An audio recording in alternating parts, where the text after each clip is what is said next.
Hi, எல்லாரும் எப்படி இருக்கீங்க? இது நம்மளோட பொங்கல் விளாகுங்க. நைட் நம்ம பேக் பண்ணி வச்சதெல்லாம் அப்படியே எடுத்து அழகா கார்ல வச்சு கிளம்பி வச்சுங்க பொங்கல் வைக்க.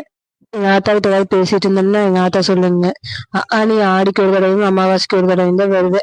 இந்த டைலாக்கு தகுந்த மாதிரியே நம்ம பொங்கலுமே 6 வருஷத்துக்கு ஒரு தடவை ஆகி போச்சுங்க. கல்யாணம் ஆகி முதல் வருஷம் வச்சதுங்க, அதுக்கப்புறம் இப்பதான் பொங்கல் வைக்கிறேங்க. பங்காளி வீட்டுல ஏதாவது ஆயிடுச்சு பொங்கல் வைக்க கூடாதுன்னு சொல்லி இப்ப இந்த 5 வருஷம் போயிடுச்சுங்க. நானும் இந்த பொங்கலுக்கு ஓவர் எக்ஸைட்மெண்டா தான் இருந்தேங்க. பார்த்து பார்த்து எல்லாம் பண்ணேங்க. வீட்ல இருந்து 7:15 கிளம்புனேங்க. கோயிலுக்கு போகும்போது 8:45 பக்கம் ஆயிடுச்சுங்க.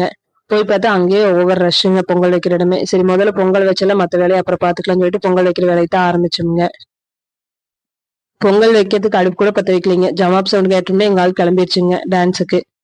நானே ஒரு இடம் பிடிச்சி ஒரு ஓரமா போய் நின்னேங்க. ஐயா அங்கெல்லாம் இடம் சரியில்லை, இங்க வா நான் இடம் பார்த்து கொடுக்க சொல்லி கூட்டிட்டு வந்து ஏர்வெயில் நிக்க வச்சிட்டாருங்க. அங்க ஜமாப் நிக்கவே எங்க ஆள் என்னை டிஸ்டர்ப் பண்ண வந்துருச்சுங்க. நான் வைக்கிற பொங்கல் பாத்துலீங்களா, அவர் ஒரு பக்கம் தனியா ஒரு சட்டி வச்சு பொங்கல் வச்சுட்டு இருந்தாரு. எந்த விறகு அடுப்புல வைக்க போறேன்னா அந்த விறகெல்லாம் புடிங்கி கொண்டா நான் என்னோட அடுப்புக்கு வைக்கணும்னு சொல்லிட்டு வாங்கிட்டே இருந்தானுங்க. நானும் சொன்னேன் இல்லைங்க, எதையாவது ஒண்ணு கண்டிப்பா மறந்துடுவேன். அதே மாதிரி பாசிப்பருப்பு எடுத்துட்டு போறதுக்கே மறந்துட்டேங்க. பொங்கலும் எந்த குறையும் இல்லாம நல்லபடியா பொங்குச்சுங்க. பொங்கல் பொங்கி வந்த உடனே அரிசி போட்டு சாமி கும்பிட்டு அவசியம் கலக்க ஆரம்பிச்சிட்டாருங்க வீட்டுல. பொங்கல் வேலை முடிஞ்ச கையோட தேங்காய் வளம் வளையலு சரடு அதெல்லாம் கொண்டு போய் வச்சு கையோட சாமி கும்பிட்டு அர்ச்சனை பண்ணிட்டு வந்துட்டேங்க. வளையலையும் சரடையும் வந்தவங்களுக்கு எல்லாம் கொடுத்துட்டு சாப்பிட போயாச்சுங்க.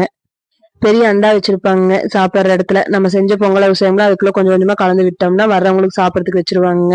கோயிலே அன்னதானம் ரெடி பண்ணிடுவாங்க வருஷம் வருஷம். சாம்பார் ரசம் வடை பாயசத்தோட நம்ம போறவங்க எந்த டைமுக்கு போனாலும் சாப்பிட்டுக்கலாங்க. ஒரு பொம்மை கடை இருந்தாலும் எங்க ஆளை கையில பிடிக்க முடியாது. இதுல நாலெண்ண வேற எதையோ ஒண்ணு வாங்கிட்டு வாங்கினா அப்பாரையும் பேரனையும் தாட்டி விட்டாச்சுங்க. நம்ம வேலையெல்லாம் முடிச்சுட்டு வெளியே வர்றதுக்குமே அத்தையும் வந்து பொங்கல் வச்சுட்டு இருந்தாங்க. சின்ன மாமியார் பெரிய மாமியாலாம் அவங்க கூட பேசிட்டு பங்காளி வீட்டுல இருந்து நிறைய பேர் வந்திருந்தாங்க. அவங்களே எல்லாம் பார்த்து பேசிட்டு அதுக்கப்புறம் தான் கிளம்புனாங்க.